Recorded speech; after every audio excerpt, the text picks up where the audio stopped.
एक यात्रा स्वयं की ओर के आज के इस ज्ञान सत्र में उपस्थित सभी आत्मानुरागी ज्ञानानुरागी बंधुजनों को सादर नमो नारायणाय।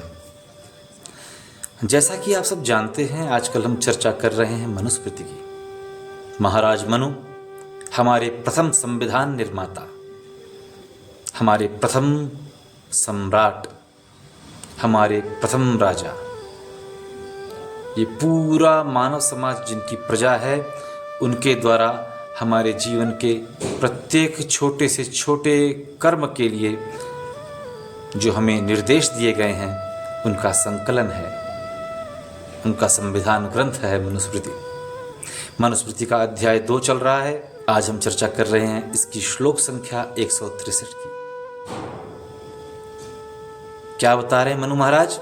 महाराज मनु बोलते हैं, सुखम ह्यवमतः श्येते सुखेन प्रतिबुध्यते सुखम चरति लोकेस्मिन् अवमन्ता विनश्यति।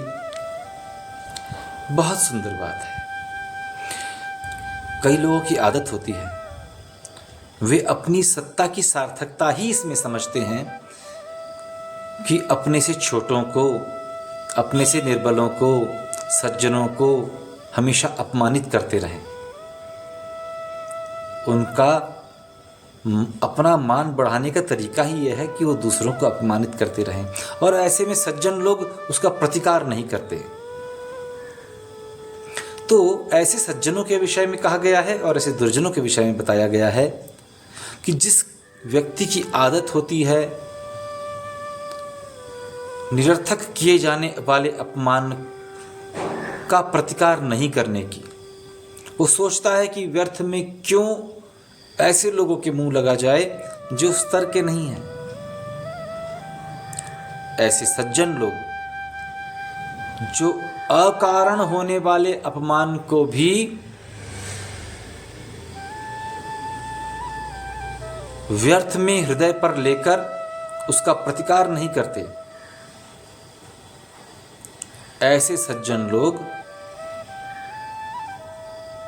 सुख से सोते हैं, सुख से उठते हैं। तात्पर्य, उनकी रात की निद्रा अच्छी होती है। सुखम चरति लोकेस्मिन्, उनकी दिनचर्या और लोक व्यवहार भी सुख से होते हैं, अर्थात उनका दिन भी अच्छा जाता है। लेकिन अवमन्ता विनश्यति, जो व्यक्ति उन्हें निरर्थक अकारण अपमानित करने की आदत लिए बैठा है, ऐसा व्यक्ति अंततो गत्वा विनाश को प्राप्त होता है। तत्क्षण कुछ समय के लिए काल के प्रभाव से, परिस्थितियों के प्रभाव से, पूर्व जन्म के पुण्य के प्रभाव से थोड़ी देर तक ऐसा व्यक्ति उद्भव पाता दिखता है, परंतु अंततो गत्वा उसका विनाश होता है। और वो सज्जन जो ऐसे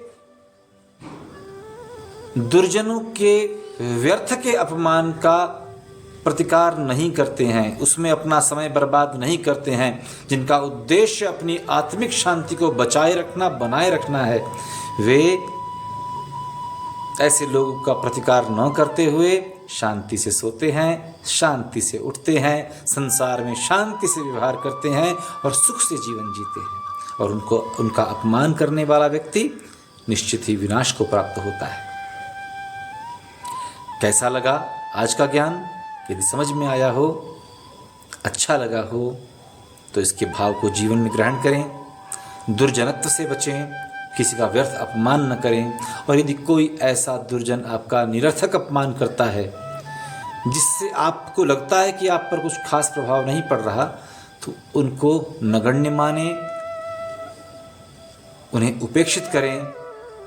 इस ज्ञान को जीवन में धारण करें, अपना कल्याण करें, अपने परिवारजनों तक ये ज्ञान बांटें, उनका कल्याण करें। चैनल को सब्सक्राइब करें, शेयर करें, लाइक करें, कमेंट अवश्य करें। मिलते हैं अगले विषय के साथ, तब तक के लिए नमो नारायणाय।